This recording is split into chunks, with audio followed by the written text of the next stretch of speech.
নিরামিষের দিনগুলোতে পাতে যদি এই মশলা বড়ি ঝাল করে দেওয়া হয় না, তাহলে অর্ধেক ভাত এই মশলা বড়ির ঝাল দিয়েই মেখে খাওয়া হয়ে যায়। চলুন আজকে বানাই সেই মশলা বড়ির ঝাল।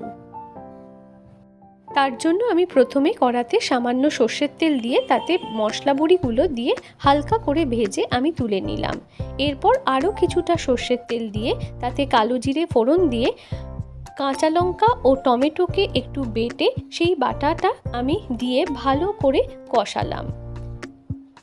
কাঁচা লঙ্কা ও টমেটো বাটাটা একটু কষিয়ে নিয়ে তাতে আমি আদা কুচি দিয়ে দিলাম, সাথে দিলাম একটু সর্ষে বাটা এবং সামান্য হলুদ গুঁড়ো ও স্বাদ অনুযায়ী নুন। এরপর আমি মশলাটাকে বেশ ভালো করে কষিয়ে রান্না করব। মশলাটা থেকে যখন তেল ছাড়তে শুরু করবে তখন আমি তাতে পরিমাণ মতন জল দেব।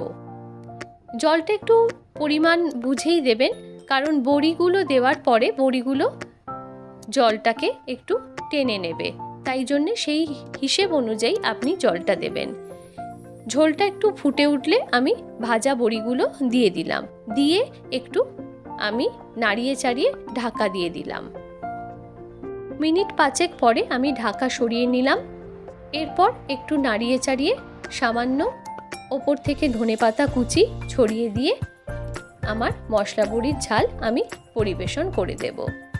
মশলা বড়ির ঝাল তৈরি। Thank you.